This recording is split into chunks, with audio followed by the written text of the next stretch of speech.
All right, Helen, hit it when you're ready. Hit it. Don't quit it.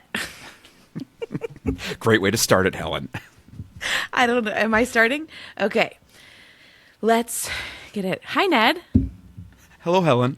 Welcome to the podcast. What a great day for us. Okay.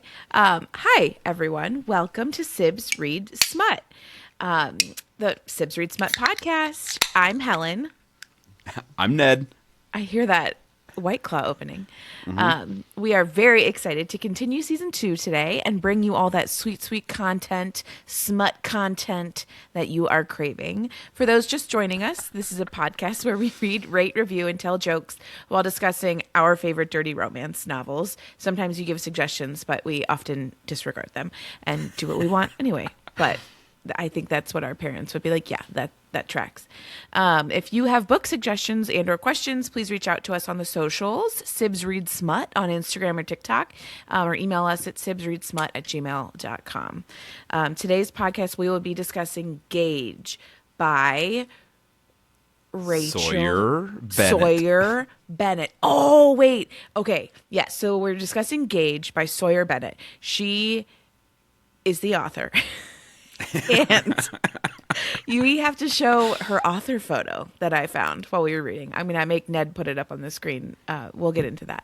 But we are going to be adding an additional book for you guys today because Ned and I are such prolific readers. Bonus content. BoCon. This we also read because it's like the hottest topic of the day. In the Heated zeitgeist. Rivalry. In the zeitgeist, everyone's talking about Heated Rivalry. So we did By Rachel read that. Reed. There's the Rachel. I knew Rachel was somehow in here. So yes, Rachel Reed wrote Heated Rivalry. These are both part of Hockey Smut series. But we will talk more about that. We'll get into that. So spoiler alert, we do talk about these books start to finish, beginning, endings, twists, sexual positions. All of the above are fair game. So if you haven't read the book, go read it. Take warning. Yeah, take heed. I would say read these. They're not, neither one is super long. And I think for Heated Rivalry, that is both the book and the show, which we'll talk more about. Read it first. Okay, Ned is going to give you a quick summary of Gage, which is much less well known. So it's very important for Ned to set the stage. Gage by Sawyer Bennett. Mm-hmm. Jenna Holland, a smoking hot burn victim, moves to Pittsburgh to take a new job with the Pittsburgh Titans, a new hockey team created after the entire previous team perishes in a plane crash. No. Oof. Oof. She meets veteran player Gage Hayward coming out of retirement to fill her bucket and welcome her to the city with semen. I do have a line. I do have a line in here where it goes, she fills his bucket non-sexually, weirdos Emotionally. or whatever. Yeah. But that to bring that up in the first place, that is the entire reason we read this book as part of this series, as we mentioned on last podcast, has 18 books in it so far, and the 18th coming out I've read 17 of them. Are you kidding? Yeah, I've read all but the last one that's coming out like in a month. Holy shit, Ned, that's a lot. Yeah, and this entire series starts off with a plane crash. And the entire Pittsburgh Titans team dies, and really fucking sad. Yeah, and the stories are told from the players that are coming back, and the team owners, and the coaches, and all of these, ancillary people, part of the organization, and each one kind of overlaps with each other throughout. So it tells the story. By the 17th book, you're about a year or two on from the original incident. But there's a lot of ominous shit in here. There's domestic violence stuff in some of these books. There's people live in attack. In this book specifically, she survives a horrible house fire, and is very scarred. Like has significant scarring all over her body. Significant that scarring leads her and- to have a lot of like insecurities. Yeah, and there's self-destructive behavior in some of these ones, and there's there's a biker gang in another book. Ooh. There's a husband that tries to kill his ex-wife. There's a lot of I didn't read that one. ominous. Not ominous. What was it? What was our phrase from last season? Oh, dark, seedy underbelly. No, that's not it.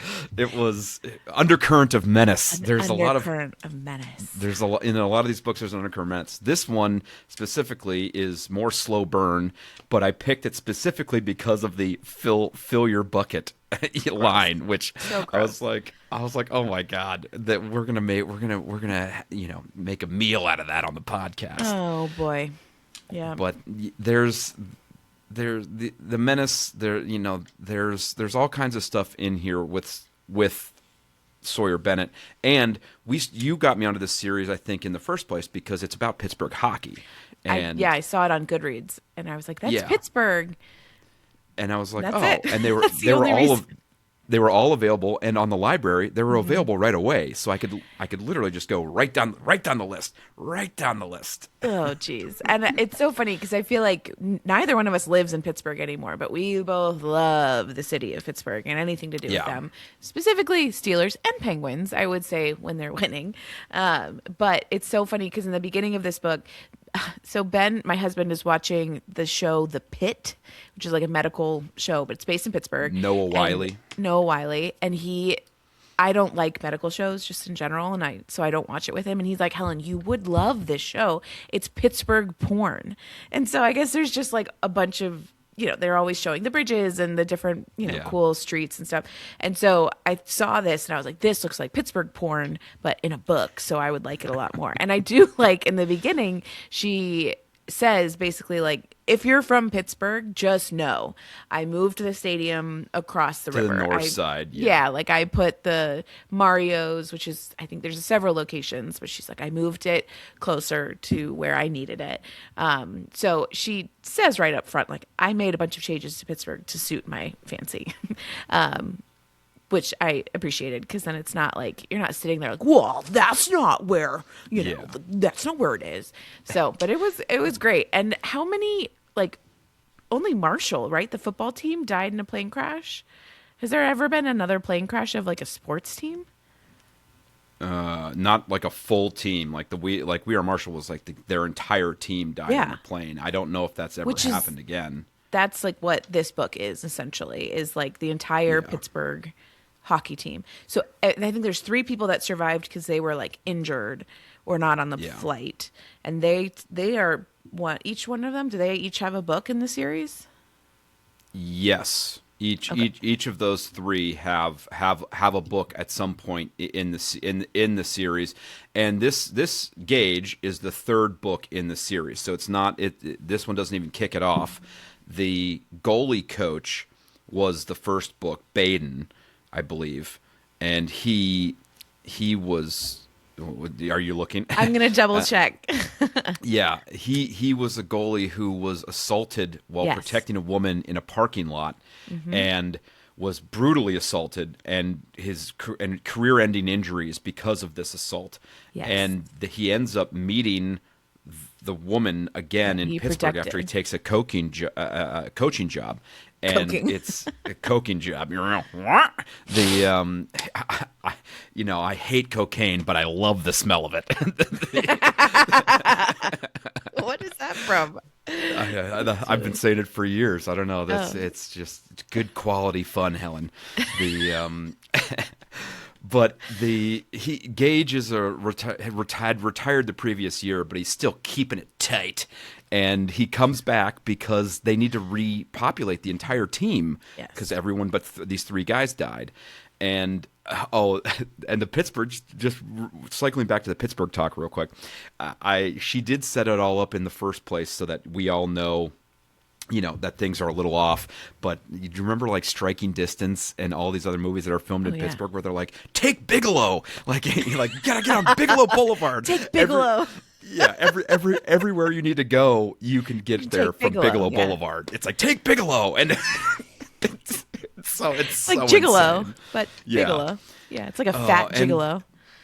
but what about you and Sawyer Bennett's love of describing interiors of these houses? I thought you would really Oh. love that. There's a lot of like intricate descriptions of Yeah. people's houses and the layouts and the various colors and tones and whatever else. I was like, oh, Helen's gonna jizz all over this. I did.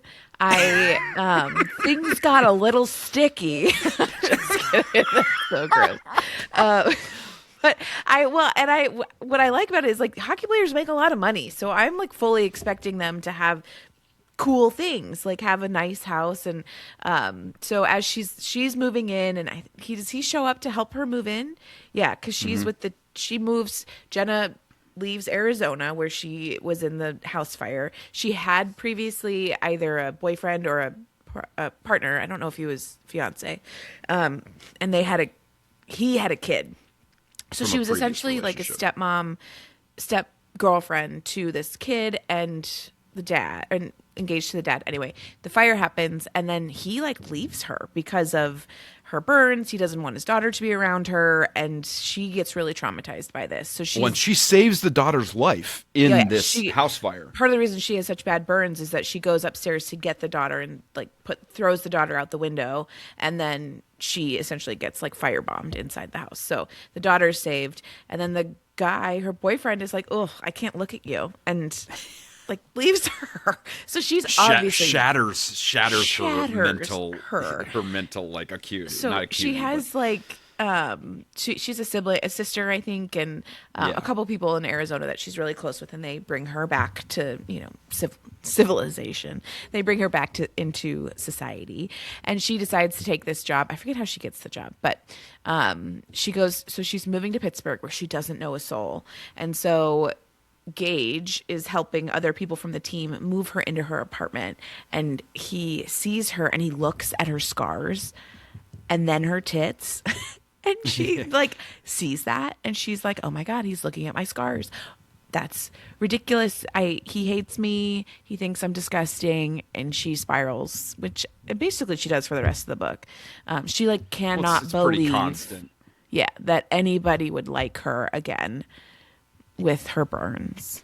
Yeah, she's gorgeous and curvy, as all these women tend to be in Always. these books. Just like us. Unlike the last book, it doesn't specifically say she's thick, but Thicker than a Snicker. thicker than a king size Snicker. But the male gaze makes her self conscious and uncomfortable. And but to his credit, and which I liked about the Gage character specifically, is he was like, yeah, I looked at him. It's hard not to, but but that wasn't what captivated me about you. It was them peepers. Those eyeballs really got my dick hard. And she was like, oh, it was very refreshing to have someone actually just be honest that they were looking at me and whatever. And he, throughout the rest of this book, is very upfront about what he's feeling, how he's feeling it. He's not like a rookie player. Like a lot of these guys are much younger guys. He's a veteran at the end of his tenure, which has put us in late 20s, early 30s maybe. And she is around the late 20s, I think, too. So, he's not your average, braggadocio kid running around, banging all the puck bunnies. He's a little bit more evolved, and he's got a lot of sisters, and he's got a lot of siblings, and so he comes from a well-grounded family too, which I thought was good sisters make every brother better. Oh wait, I don't know if I can reach it, but I have your birthday present to me from several years ago. Let me get it. Okay. This is a bag that says "Best fucking sister ever," and that I keep pens in it. But it's been out on this desk in this room, and so everyone who's stayed here, or any of the lady who cleans, they've all seen it. So no big deal. But to Ned's point, Ned also has a really great sister, so would probably be a really good boyfriend to somebody. Oh man, wink. Even at the beginning too, when he's getting to know Jenna, he asked Baden, about her, and Baden's like, well, I don't want to share private confidences, and he goes, nope, stop, like, I don't want the Yeah. tea. If she's going to tell me, she'll tell me. Like, and he stops Baden from giving him like the inside scoop on what Jenna's all about, which I was like, yeah, he's very emotionally evolved. He is, he's just a good fucking guy. Yeah. But yeah, he's captivated by her eyes. The sister Emery and Jenna, I liked them together. Yeah, I liked they have a their good kind of relationship. dynamic. And Emery has a kid as well, and Emery is dating a hockey player from Phoenix, which was a previous book in her previous series. So she wrote Oh, about I didn't know that. Yeah, she wrote about the the hockey players. She did a 10-book series on the Phoenix hockey team, and I think she did a Boston team before that. So she has 3 series of 10+ books about all of these hockey, She is sluts. creating a real world. I wonder, based on her Goodreads photo, which Ned's going to put right here again, I wonder if she's a puck bunny. And, like, is she getting all of this from like personal experience? Maybe. I mean, I'm gonna she give writes her for she saying writes about she writes about the sports, well. I mean, Yeah. the Well, actual yeah. gameplay and everything else is well written, and she knows her stuff. Obviously, it was. But- There was unlike Heated Rivalries, which the other book that we read, which there was so little hockey in that book. It was mainly just them butt fucking each other for 375 pages, and the hockey They were was making ancillary. love. Hockey was Making- ancillary. Yeah, the hockey was ancillary to the story. I wonder. Yeah. I have not read the first book in that series because Heated Rivalries is the second book. Mm-hmm. I wonder if the first book had more hockey in it. No.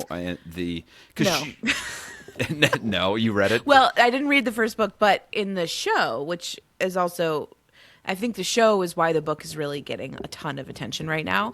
The show covers the first 2 books, so we can get more into this later when we actually like formally talk about Heated Rivalry. But the show covers, I think, the long game or the Game Changer. It might be. I think it's Game Changers is the first book, and then Heated Rivalry, and then the long game is the third book, which will be the second chapter, second season. Thank you, of the Heated Rivalry series. And so, but the show covers the first 2 books, and so the first book is about this big wig hockey player. He's senior on his team, and he has all these losing streaks, and then he wins one day, and so he's like, I have to do everything that I did that day again. And he goes to this smoothie shop, and there's a really cute boy selling him the smoothies. And so he's like, I have to go. Yeah, I have to go back to the smoothie shop every day.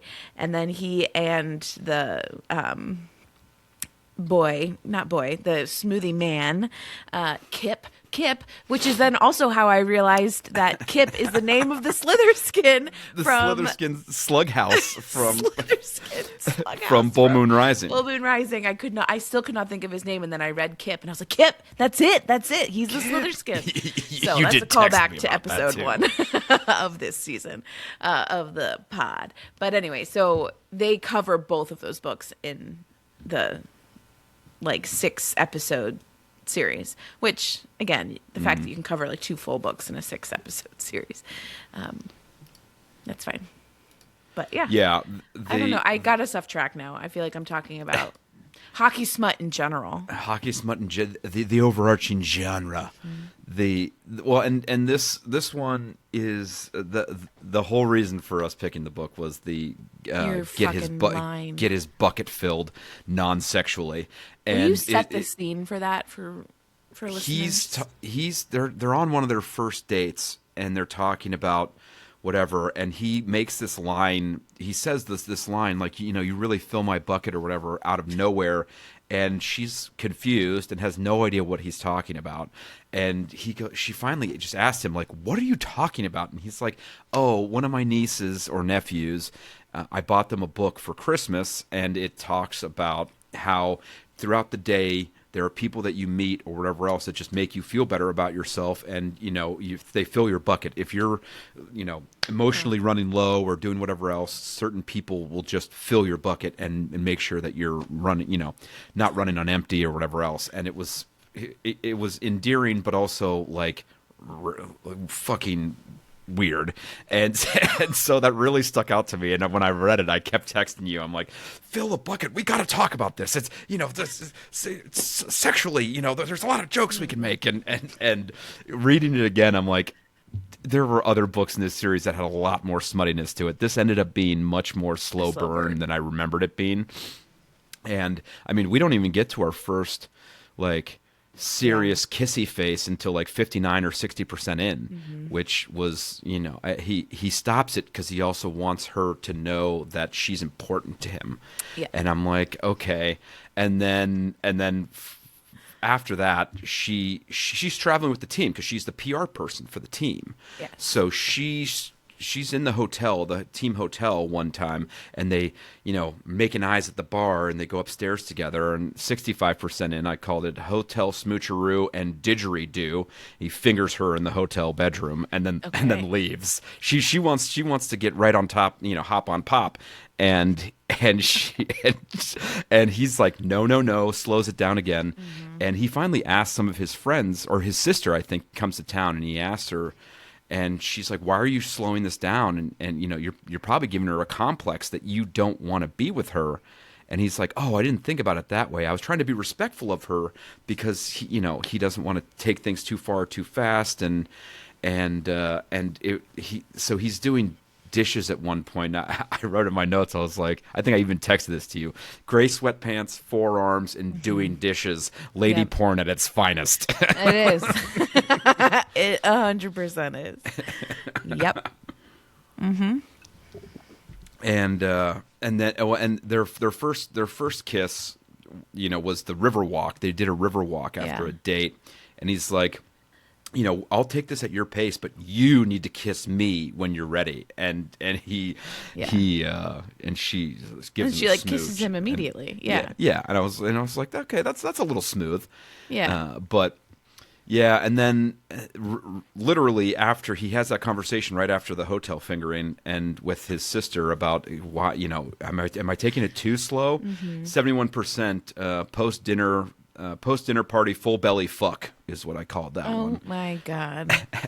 and they have the condo talk, but he wants her bare, and it's like, yes, okay. She's on break. And I'm like, all right. And the other thing we haven't talked about at all in this yet is, which is interesting. Hang on about the condo talk. I feel like a hockey player would be a little bit more protective of their dong juice because. Like, aren't puck bunnies, like, if you're a sports player, isn't somebody trying to, like, get your semen and have your kid? I mean, but obviously, she's not a I know puck bunny either. I know she's not a puck bunny, but, like, you would think that he's been a player for a long time. You'd think he would be really cautious. I don't know. Anyway, that's my two cents. All right. Well, yeah, and one of the things we haven't talked about yet at all either is the coach, who's a real dickbag. The jerk! I forgot about him. Yeah, Coach Keller is the coach the coach that they brought in to replace the dead coach, the dead one, and he's just a real dick whistle, as I call him in my notes here. and he makes name. And finally, he's been a dick to some of the players. He's a real windbag, and he doesn't have a huge starring role in this book. Because of the first two books, he'd made insensitive comments about the plane crash, like in previous books and everything else. In this one, he's kind of just the same dick from the first two, but he makes lewd comments about Jenna towards the end of the book after her and Gage are balls deep in each other. And you say one way, I say it the other way. But Gage beats the hell out of him and straight up puts him into a wall and is beating the crap out of him, and immediately goes to Brienne Norcross, the owner of the team. Now took over for her dead brother, who was on the plane crash as well, and reports himself and says, "Hey, I just laid hands on the coach. I'm not playing for him. This guy's a dick. I hate him." and he said mean things about Jenna, who works directly with Brienne And friendly with Brienne. and friendly with her, and they go, oh, okay, and they call the coach up and fire him on the spot, which I'm like, yeah, Yeah, that was a great minute. And as he's beating the hell out of him in the hallway, I'm like, yeah, and his two hockey friend players are standing there, kind of going, well, we'll make sure you won't kill him, but like other than that, yeah, we're not getting involved. Yeah, go ahead, go for it. And you know, he's like, you better watch your mouth or it could get you killed. And I'm like, fuck yeah, Gage. But they immediately fire Coach Keller, which, you know, Brienne is just a boss ass bitch. I mean, she is. I like her. She's the. Does she have a book at all? Yeah. Mm-hmm. Oh, what is her book? It is the goalie. They get a new goalie to come in 2 or 3 books down the line. I want to say it's pre-10, but it's a couple more books down the line. They were trying to get this goalie who had some gambling issues and whatever else that were not true, but when they made the pitch to him in the room, he immediately went, fuck you, fuck this, I'm out of here, and left. And so Brienne and this dude hate each other, but she realizes that they need his goalie skills, and so she goes to like Minnesota to go find him. He's got 3 boys and everything else, so it's like a blended family type thing. And she's never really wanted kids, but he comes with 3 kids already, you know. And it's like, oh, okay. So they end up getting together, and he's kind of like a punk rock, you know, kind of guy. But they're banging on the down low for like most of the next season. You know, like because she travels a lot with the team, so they're fucking in hotel rooms, and you know, it's an interesting book. It's a good one. I feel like a hotel fuck is a real part of sports smut. Like, oh yeah, because they're always traveling, and the mile high clubs or mile high series. Yeah. The 85% in, I had caveman clubbing her with his penis. She's so turned on by his violence in the hallway that she's like, we need to screw right now. And she's all turned on by his beating up the coach. And she finally shows him all of her scars, you know, with the light on, which is a big thing for her. Mm-hmm. And it's pretty steamy. I mean, it's the second full on penetrative sex scene, but it's steamy, and they go into it a lot. And then literally the morning after, they exchange I love yous. I mean, and it's been a couple of months, this whole thing, but that was kind of like, it felt love bombing to me. I did not like it. It was very love bombing, and it's towards the end of the book. If the book would have ended there, I'm like, okay. But then there has been no downturn yet, other than his beating up the coach, really, which you can't even say that that's a low point. Yeah. And you know, he tells Jenna, I want you to come to this big party with me, the team's big party. And she's like, no, I don't like those people. I mean, you know, her insecurities are flaring. Mm-hmm. And then he goes, you know what? You need to figure out if you want to be in the light with me or stay in the dark, because I live my life in the light and I want you to be there with me. But if you can't handle that, then you need to figure out what this relationship means to you. And she calls her sister going, well, isn't he being ridiculous or whatever else? And the sister goes, no, he's right. Like, you're being an idiot. And then immediately within 5 pages goes, okay, I'll go to the party with you, you know, whatever. I'm going to go buy a pretty dress. And it's a very short low point. And, you know, she gets her courage back, and she and Sophie, who was the friend that she met when she moved to town, get all giddy about the party. And he's like, you look too hot to stay here. Let's go fuck in the car or whatever. And, you know, it's pretty much, it's a pretty sweet, short, you know, romance. You know, it's the low point isn't great. You know, some of the other books have much more defined low points, but also some of them are quick. And I mean, you know, it's I think it's just north of a long novella, and you know, that's a good point. It's not long at all. It's not long. None of them. I mean, Jesus, there's 17 books in this series so far. You know, I think that's. They're all 7 to 9 hours. See, if you read them all together, that's like a good long book, you know. Well, but The Alchemist, which I just finished, was 36 hours long, saw or that. alchemized, and I Yeah, was like, I don't have it time was for it was that. it was long. It was good. I listened at 2.5 times speed too, because I But was then like, I you got to get can't through it. follow stuff. I don't know. It's too, I for a get book I like that got that's it. complicated, I can't listen that fast. I have to slow it down. Yeah, A well, book like once Gage, I can listen at a fast clip. yeah. Believe it or not, not Well, too Heated Rivalries, technical. to get through it, I listened to it at 2.5 times because we needed to finish it. Oh well, we thought we were going to record this episode like a week and a half ago, and fine. It's my schedules fault. migrated. It's my fault. It's my fault. It's fine. So Heated Rivalry, I will quickly explain, unless there's anything left about Gage that you want to No, really other eat. than we love Pittsburgh, I know. and Sawyer Bennett is I think is a good author, Smoke and show. there's something in those books for everyone. Yeah. Whether it's actiony, whether it's like this one, slow burn romance. There's self-destructive tendencies. Whatever kind of your kink is, Yeah. there's a book in here that is that's for you. So definitely, I would check out the series. And we'll get to the Smutter rating at the end. We'll do them both at the same time. Yeah, I agree. So Heated Rivalry is having a moment right now. It is everywhere. The show, I think it's on HBO. HBO.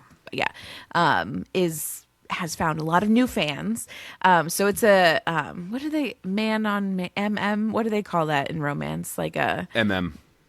yeah, like a male on male romance. So basically, there's two professional hockey players. This Heated Rivalry is the second book in a series called Game Changers. So the first book is Game Changers, second is Heated Rivalry, third is The Long Game. And so this book is about Long game. the long game. The long game. Okay, put your stick down, please. Thank you.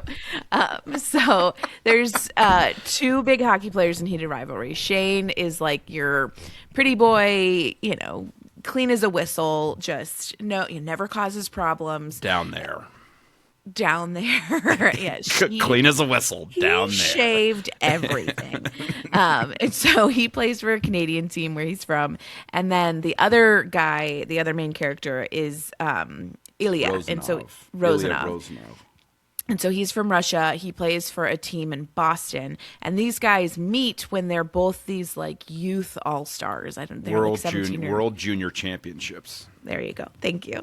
And so they meet there and they have this exchange, and then they start playing for each other's teams, and they have this exchange in a gym where they like touch hands. And Shane does not know that he's gay to my understanding. He does not realize at least that he's gay at that point. And so Ilya, it comes out later, is bi and is aware of it and just sort of flirts with whoever he wants to.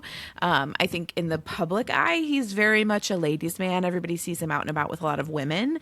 And Shane is just this pretty boy who really never dates anybody. And so, anyway, so they meet, they have this moment where there's like a spark, but then they get put on these rival teams, Heated Rivalry, and the media makes them into like two opposing, like, oh, it's Shane and Rozanov, or Hollander and Rozanov.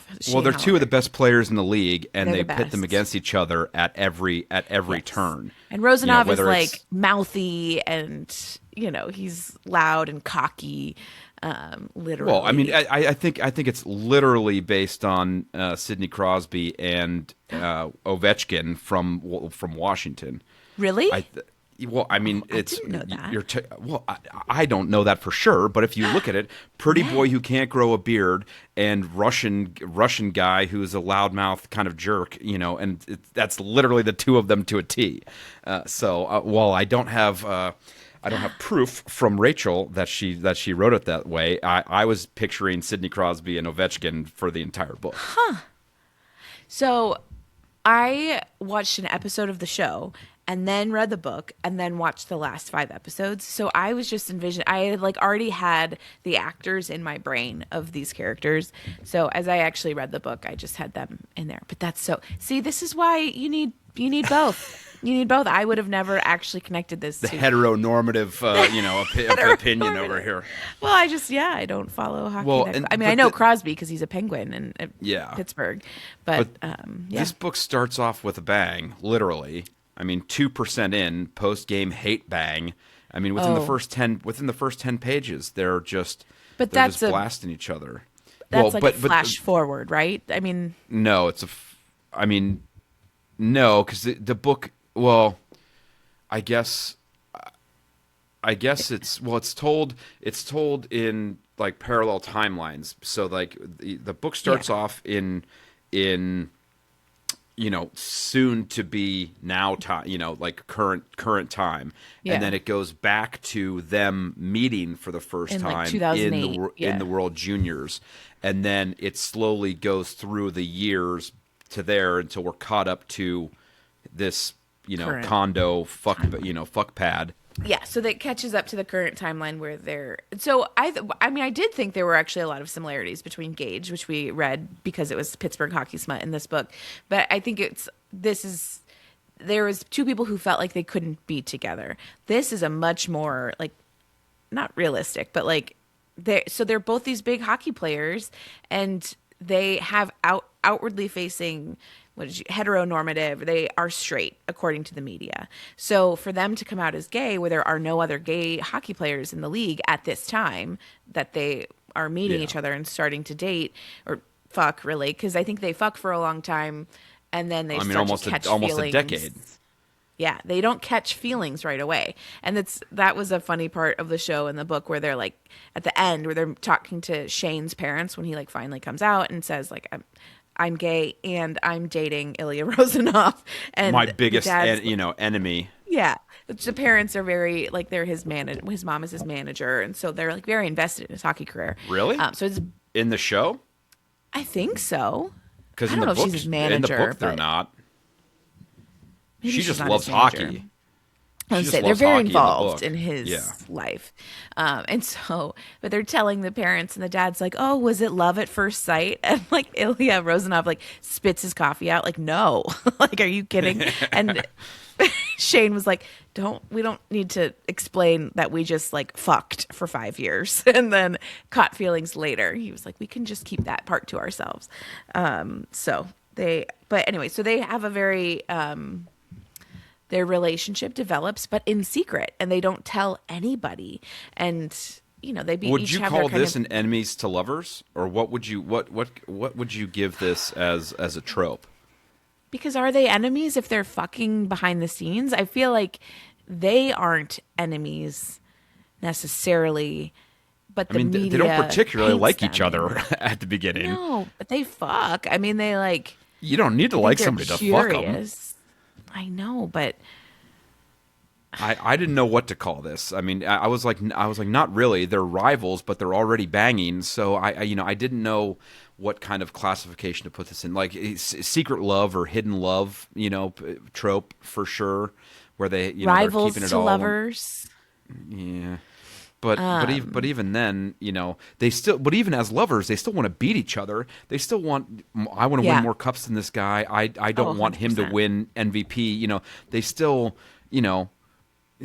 Like you could Rookie of the potentially year, go. yeah. You They could get put potentially up on go a lot of the same grumpy stuff. sunshine. You could potentially go grumpy sunshine trope. Yeah, They're I they're guess. both like millionaires, so you can't do like secret billionaire or whatever. But Yeah. yeah, I mean it's the love story portion of this is very slow burn. The rest of it is there's 18 Yes. cataloged sex scenes in this. That Oh boy. like I said, 2% post game hate bang, 3% shower facial. And then 12% first man v man kiss, and they go into the past, and it starts out they're checking each other out in the locker room, and they just both have like full on hard-ons while they're showering together after a photo shoot for some commercial that they're both shooting. And then they meet up at the hotel like later that night, and Rosanov just takes a load in the mouth.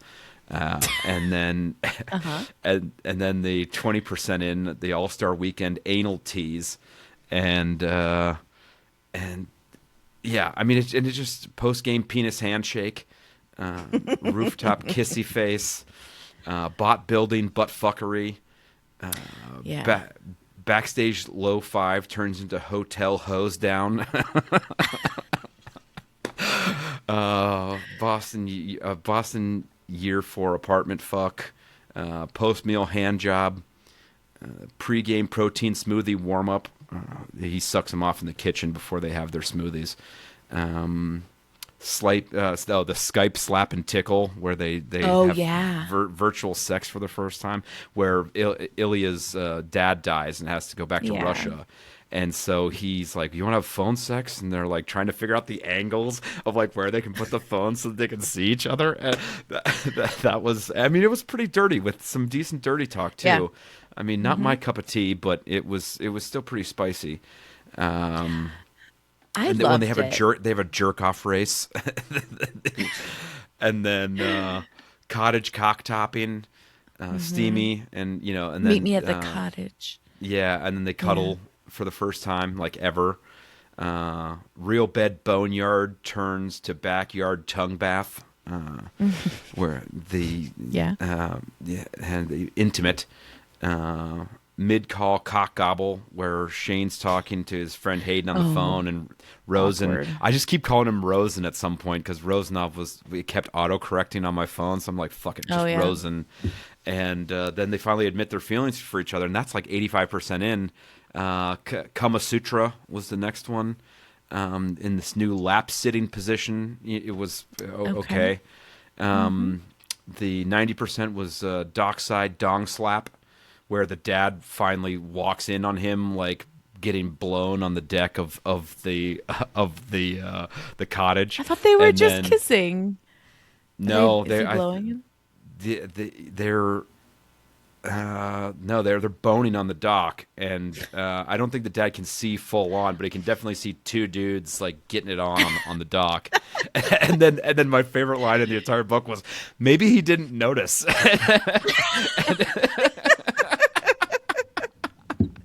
And then they immediately go over to the parents' house and like explain the situation. And for as shitty them. as Ilya's family is really shitty, and for as shitty as his family is, Shane's family is the opposite. Really supportive. It takes him beat because he'd been. I mean, he had not lying, but he had not been fully truthful with his family. And when he did figure out like that he was gay and that he was interested and that like he and Ilya started to have feelings, it still took him a long time to talk to his family about it. So there was some adjustment happening, but his parents were supportive. Very supportive. And then they have the backyard deep throat in love BJ. And that's all the sex scenes. But the thing is that there's so many of them. I felt like it was very Beautiful Bastardy with heavier themes. Like the talking about having to be closeted, talking about being gay in sports, talking about the sexuality, and figuring out each other's sexuality and how to be in a relationship when you're such in the highlight of in the eye of the public. But those are very subtle themes woven in throughout all of these sex scenes that we just went through, and I felt like it added a little more credence to porn, not plot. As in it's not that. As in this book is not porn without plot, but there's such little plot around, in comparative to the porn. But it dealt with big issues, which is why I'm like, it's deeper than Your Beautiful Bastard, but also I didn't feel like there was a ton of story. They talk about themes and a lot of, these themes and feelings and stuff like that, but that doesn't lead to a whole lot of plot outside of them fucking for 12 years or whatever it may be. One of the reviews on Goodreads is like, it was fun, sexy, full of hockey, and light on depth. But that's okay. That's the point. I disagree with the light on depth. That was your point, though. You said they touched on a lot of things, but they didn't necessarily explore them. Is that your point? Or do you mean I think they else? They talk about depth. They talk about deep topics. As in all of these closeted feelings and everything else, they're all there. It's just the plot surrounding those things is non-existent. It's like there's not a plot explaining that, but they're thinking these things and they're dealing with it. It's just that all of these are internal feelings, and none of anything really comes to pass. I mean, at the end of the book, they're still closeted. Only their very close friends and family know that they're dating and in love. To the entire league and everyone else, they're still two rivals who have started a charity together. It's not like it's not like at the end of Game Changers, spoilies, the two guys kiss on the ice at the Stanley Cup. So I mean, like, they come out. They come out together. And they do that in in episode 2 of the show. Spoilers. Yeah, so this happens at the very end of the book in Heated Rivalries. So it's those two books are on the same timeline. Okay, thank you for scissoring your fingers, Ned. But yeah, there's a lot of sex in this book, and it was fine. Spicy, lots of spiciness. But also, did you have any favorite scenes or anything else from Heated Rivalry? I mean, you've seen the show, so I don't know if it's how close it is to the book, but it follows pretty closely. I didn't think there was a huge. I think the show for me got so much better as it went on. So like as they actually start to develop, because to your point about being light on plot, I do feel like the plot gets better as they start to catch feelings. Like in the beginning, they're just fucking and like competing. And so there's a scene where after Ilya Rozanov, he goes back to Russia because his dad dies. And I feel like Rozanov's backstory of his family and money, and there's a lot there to that. But he calls Shane, he like leaves, and everyone in the NHL is like, where did Ilya Rozanov go? And he's just missing games. And so at that point, Shane was like, they text each other as Jane and Lily. And so people on their phones think they're texting women. And they are texting, and he's like, where did you go? What happened? And so Shane is the only person who really knows where Ilya went. And then Ilya calls him, and I think they do this is the sex, phone sex scene. The Skype, but also at some point, Shane is like, I want to hear how you are. Like, tell me how you're feeling. And Ilya's like, I can't say it. Like, I'm too tired to like think in English. And so Shane's like, well, say it in Russian. And so then he like goes on this long tirade in Russian about pretty much explaining that he loves him. Yeah, well, he talks about how sad he is about his dad and the complicated feelings there, and leaving Russia forever. And then, at the end of it, he's like, and I love you, and I can't say it out loud. And it's so sweet. I don't know. So that was my favorite scene, probably. Yeah, I mean, so there was some fuckery, but. Well, it was the first time that, Rozanov was not a fucking dick to him the entire time, yeah, like the entire too. book. Like, like he's a real asshole. And I felt like for most of the first 3/4 of this book, they're fucking toxic for each other.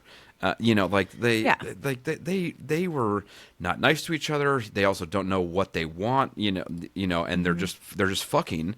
And they're, mean to each other, and they're kind of purposefully playing. They're not playing games because they don't know what they want, but they're like, oh, he got up and left me while I was thinking I wanted him to stay, so now I'm going to be a dick to him the next time I see him. And it's mainly Rozanov more than Shane, but yeah, I was just like, ugh, they're so mean to each other, and I'm like, this is not. And Shane is mean to him out of just obtuseness, and Rozanov is just mean to him because they truly do not like each other on the ice. Like they are rivals. They want rivals. to beat each other, and they play one game together. Yeah, when they had like a all-star game, and they just it's like they could tell each other's thoughts. Magic on the ice, right. Magic. Yeah. Oh, and my favorite Shane scene. See, and this is where I feel like all the girlies are watching Heated Rivalry and could talk about it for days. And you are not watching it. Well, you just don't have HBO. Otherwise, I'm sure you'd watch it. But there's a scene. So Shane doesn't have a ton of friends. Like, he's close with his parents, but really outside of this one, Hayden, who's like married to a woman and has a bunch of kids and is just living a totally different lifestyle. Married to a woman, yuck. Yuck. Ugh. I mean, So there's eight books in this series, and they're all dude on dude, and women, yuck. Anyways, Shane starts to date a movie star who's like in Toronto filming or something, and so they meet at a bar and they get set up by coming friends out somehow. to her was great. Yeah. Well, she kind of pulled him batters out. him into it. Yeah, kind of in a way, and in like a sweet not way, out of his like pants, forceful. out of the closet. Yes, thank you. And so then she becomes a really good friend to him, and she's like, I just caught Who a vibe plays her in that the you show? might have- I have no idea. So none of these actors are big actors, but the show is really catching heat. So I think they will become big actors. But she just is like a really good friend to him. And then she sort of pushes him to like, okay, now like, do you like women or do you just like men? Because Ilya likes both and is very like, outwardly bi. And so he's like, I think I just like men. And so she just pushes him then to like give her truth. So Shane gets a friend, and I thought that was really sweet. So my favorite scene in this was the post eye to eye boning, very intimate. About halfway through, Rosanov goes, "Do you want some food? Like, do you want to eat?" And he makes some like very domesticated like tuna melts. Oh, tuna. Yeah. and so they're eating on the couch watching a hockey game or whatever else, and he just gives them a hand job after they finish their sandwiches. And I was like, why do your hands smell like tuna? And it's like round 2, just jizz. Worry about feelings later. It was like that scene just was funny. It was funny for me, but it also was like, okay, they're trying, but they don't know how to orbit each other in that like domestic role, because that's never what they've done, even 4 years in. But I did enjoy that. Do you know how to make a tuna melt? Yeah, it's just. I feel like it's a very bachelor. It's tuna salad dish. and cheese. It's like a grilled cheese with On tuna salad in toast. it. Yeah. Yeah. That's like when I met Ben, that was like one of the few things that he was like, we could do tuna melts. And I was like, he knew how to make tuna melts and steak. That's like it. And asparagus, excuse me. So I feel like it's a real like pea. bachelor meal. Anyway. Yeah, That's my- maybe. That's all I have to say about that. That's all I have to say about that. That's all I have to say about that. Jenna. Jenna. Jenna. Jenna. Jenna. Oh, I love him. All right. Well, any final thoughts on either of our 2 reads for this week? Thoroughly enjoyed. I feel like I'm getting back in the swing of reading. And Gage opened the door, but Heated Rivalry like kicked the door down. So I was very happy that I read it. And I have a couple girlfriends who read it recently too.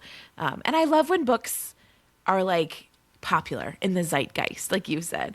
It's like fun because then you really get to talk about them with a lot of people. So Well, okay. send us your thoughts on Heated Rivalry. Yeah, or get into the entire Pittsburgh Titans series, because I liked all of them.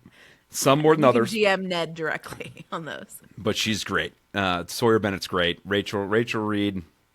I would read other books in the series for Game Changers, for sure. I mean, we'll see. Like I think we have books 1 and 3 on the library right now. We have over 30 books that in our library. In our whatever rented in our inbox right now. So it's giving me heart palpitations. Spice-o-meter wise, I don't think you can compare Gage and Heated Rivalries together. I mean, it's no contest. Heated Rivalries is wall to wall sex. But where would you put Gage on the Spice-o-meter? Thank you for asking. I've been thinking about this a lot. What is our scale again? Mild, medium, spicy? We have mild, medium plus, spicy, and spicy plus. Okay, I would put Gage at like mild plus maybe because it has the one good scene, but like I think it's pretty mild. I would be fine if Mom read that book. Tame is our lowest level. Tame. I would be fine if Mom read that book and I asked her about like that's fine to me. And then Heated Rivalry, again, it is not pucking around. Another hockey smut that just lives at the top of my scale forever. But I would say spicy. I think spicy, not spicy plus, but spicy for Heated Rivalry. And the show is also spicy, and you get to see so much of their butts. And the the actor who plays Ilya, his butt is like perfectly round. It's great. Go watch. Thank you, HBO. What was the what's her name? That Bella, not Bella. The author who wrote the book with the golfers, where she's like eating his Tessa butt Bailey? Tessa Bailey. Tessa Bailey. Oh, she's that. She writes some dirty. What was the golf scenes. one where she was she was like, oh my god, his butt's like two big apples, and it's and she's just like tonguing him in the shower or whatever. I was like, wow. Okay. The Mom can't read that one. Mom can't read Tessa Bailey in general. I feel like her books are very spicy. Yeah, and Sawyer Stand Bennett Girl Down. Yeah, that's the golf one. Sawyer Bennett definitely has spicier books than this, for sure. Okay. And I would say most of them are medium to medium plus, and this one was I would say I would go tame. I mean the two sex scenes are pretty spicy, but they're also short. They're not terribly intricate, and the Heated Rivalry, I would say there's. Some of them are spicier than others, but there's a fuckload more of them. I mean, there's a lot. There's a lot going on, and I would agree. I would agree spicy. I wouldn't go spicy plus for Heated Rivalry and Gage. I would say, if there was something between tame and medium, which we don't have, and we're not going to add another level. Tame plus. I would put it. I would put it somewhere in the lower end, and it's that. Yeah, you would. You'd put it somewhere in the lower end. Put it right in the lower end. Yuck. Do you know what we are reading next week? Flock. By. I don't know. You said it earlier. I've not read it yet. Kate Stewart. This is new to us. Kate Stewart. Yeah. Okay. Neither of us have read this one before. No. The Flock by Kate Stewart is our next one. I've heard, based on Beach Read and Bubbly and a couple other sites, that this is a pretty spicy meatball. So we will have to judge for ourselves next week. But the Flock by Kate Stewart. And if you're liking our bullshit, please read, rate, subscribe, all that fun stuff. Golden shower us with praise. And thanks for listening. Tune in next week, smutters. Stay smutty. Stay smutty. Show everyone your hockey stick again. Oh yeah, let's get the old get your hockey stick back in here. Hit you with me stick. Where did you get that stick? Oh, it's Pittsburgh Penguins merch from the early to late 90s. I was gonna say, why did you just have you had it since we were kids? Yeah, it's hanging on my wall beneath my shillelagh. Of course, as one I know. does. When we read an Irish book, then I'll bring out the shillelagh. You'll bring out your shillelagh. Yeah, I mean, I know we need to. That's one thing this podcast needs more of is more props. I know. I did think about going to the garage and getting a hockey stick, but it's cold here, and I don't feel like going outside. Yeah. Boo. More props. There's a dirty joke to be had about you saying, if we read an Irish book, I'll bring my shillelagh. I'll bring my big stick. Filthy. And I don't know how to make a joke about it, but it sounds really gross. So coming up next week, shillelagh jokes. Shillelaghs. Oh God. Stay smutty, fuckers. Stay smutty. Bye. Bye. Bye.